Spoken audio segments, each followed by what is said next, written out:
Bismillahirrahmanirrahim. Assalamualaikum warahmatullahi wabarakatuh. Baik anandaku sekalian, perkenalkan Ibu adalah Ibu Lilis Oktaviani, mengampu Ananda Mapel Akidah Akhlak. Nah, untuk hari ini Ibu akan membahas tentang materi bab ketiga, yaitu sidik. Nah, seperti Ananda paham bahwa sidik itu adalah salah satu dari sifat Rasulullah, di antara lain adalah qanaah, fatonah, tablik, dan lain-lain. Tapi untuk hari ini kita bahas tentang sidik. Nah, karena sidik adalah salah satu sifat dari Rasulullah, maka sidik juga merupakan akhlak mulia yang menjadi cermin kesolihan seseorang. Jadi ketika Ananda melakukan jujur atau sidik yang seperti sifat Rasulullah, maka kita akan mencerminkan kesolihan kita, kesolihan dan kebaikan-kebaikan kita juga akan mengiringi diri kita. Kemudian sidik juga akan menebarkan kebaikan baik untuk diri kita dan tentunya untuk orang lain. Kalau misalkan Ananda bohong atau melakukan keburukan, misalnya mencuri atau menipu atau melakukan keburukan-keburukan lain, maka Ananda juga akan menebarkan bukan kebaikan tapi menebarkan kejelekan atau keburukan. Nah, ini adalah salah satu sifat yang patut diteladani oleh kita semua, yaitu sifat sidik. Seperti kata mutiara yang sudah tampil di layar kalian, yaitu man qala sadquhu qala sadiquhu, yaitu barang siapa yang sedikit benarnya, kejujurannya, maka sedikit pula temannya. Maksudnya apa? Ketika Ananda berusaha untuk jujur atau melakukan akhlak mulia, yaitu sidik gitu ya, maka Ananda akan mempunyai banyak teman. Tapi ketika Ananda berbohong atau tidak jujur atau menyampaikan informasi tidak sesuai kenyataan, maka Ananda akan sedikit pula temannya, ya, sesuai dengan kata mutiara yang sudah Ibu sebutkan tadi. Kemudian sidik pada prinsipnya itu adalah sesuai ucapan dan perbuatan. Ketika kita menyampaikan apapun, informasi apapun yang kita dapatkan, maka kita harus menyampaikan A, ya A.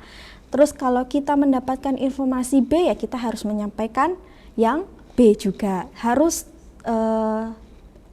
jujur gitu ya.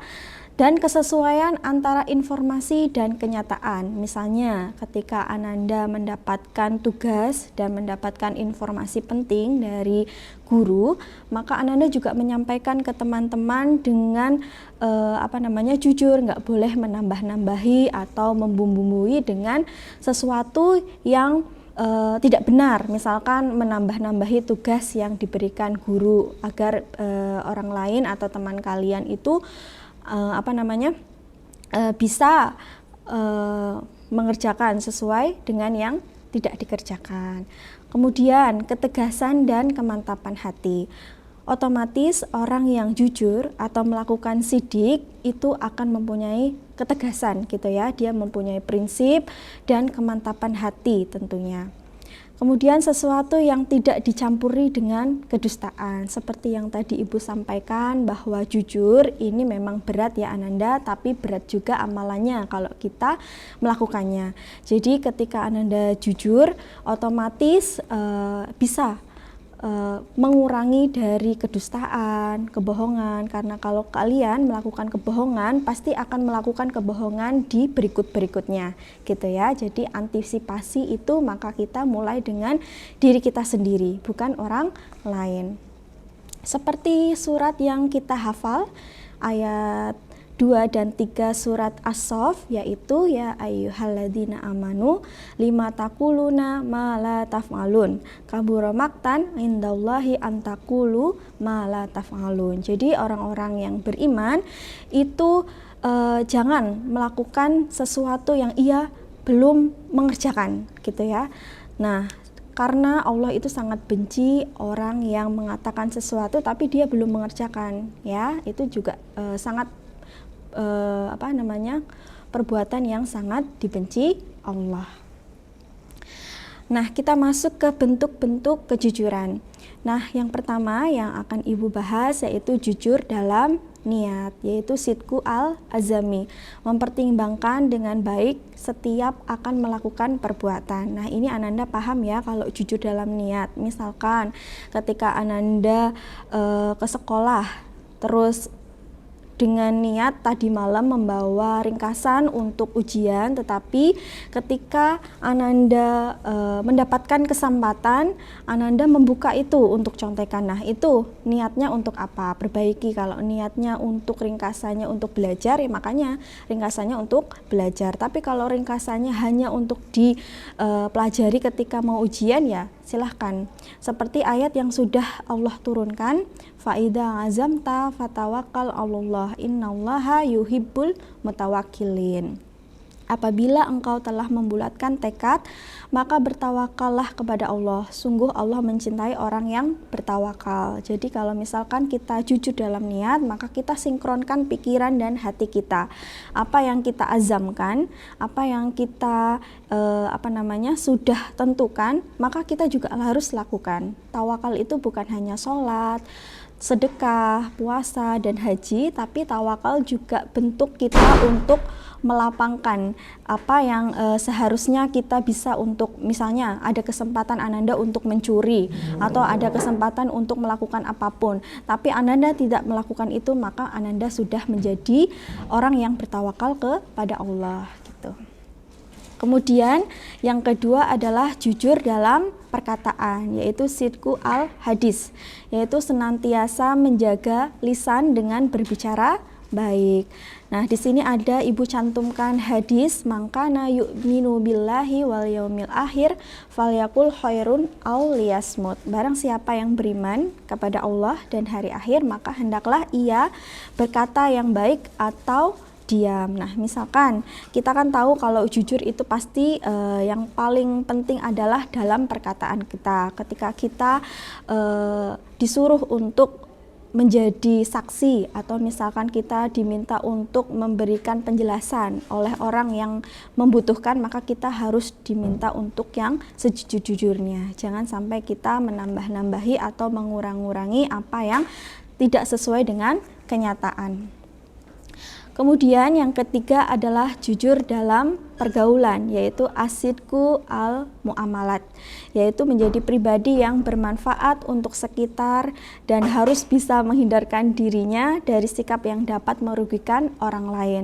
Seperti hadis min husnil Islam mar'i tarkuhu ma la yaknihi, di antara tanda kebaikan keislaman seseorang yaitu dia meninggalkan hal-hal yang tidak bermanfaat baginya.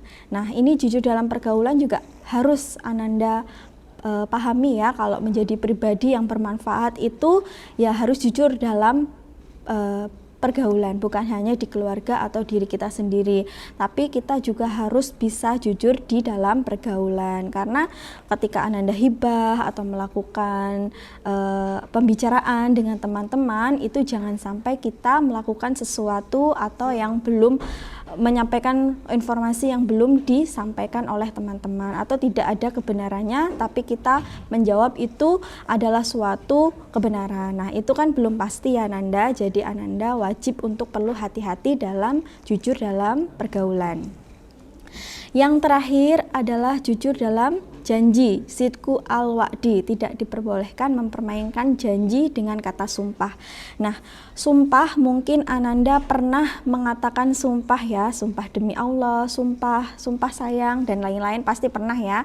Nah, untuk jujur dalam janji, sidku al-wa'di ini, Ibu meminta kalian jangan pernah mempermainkan kata sumpah, apalagi dikit-dikit sumpah, itu jangan pernah. Karena kalau Ananda mempermainkan sumpah, apalagi dengan nama Allah, itu yang akan mendapatkan dosa yang banyak. Karena sumpah demi Allah itu tanggungannya besar, apalagi kalau Ananda tidak benar melakukan itu, atau perkataan Anda tidak benar, maka sumpah dengan nama Allah itu juga akan menjadi amalan yang akan memberatkan Ananda nanti di akhirat. Dan biasakan dengan kalimat insya Allah ketika Ananda janji, misalkan insya Allah nanti tepat jam 7 atau insya Allah nanti saya akan datang dan lain-lain ya. Jangan sampai mengucapkan kata sumpah. Kemudian jujur dalam kenyataan, ini yang paling akhir ya Ananda, dari sidku al-hal, yaitu menampilkan diri kita apa adanya, tidak boleh memakai baju kepalsuan. Maksudnya baju kepalsuan ketika kita hidup apa adanya, kita seorang pelajar, kita belum mempunyai uang dan lain-lain, dan kita masih menjadi beban orang tua dan lain-lain, maka kita menampilkan apa adanya. Jangan sampai kita bergaya atau menampilkan sesuatu yang mungkin belum kita punyai dan lain-lain. Misalkan temannya mempunyai HP baru, Ananda memaksakan untuk memakai HP baru dan lain-lain. Harus bangga dengan keadaan kita, apapun miskin dan kaya itu semuanya sama di mata Allah, yang membedakan hanya tawakal atau takwa kepada Allah. Demikian informasi atau slide yang sudah Ibu bagikan tentang sidik Ananda. Semoga ilmu Ananda semuanya bermanfaat yang Ibu berikan. Baik, Ibu tutup. Terima kasih Ananda.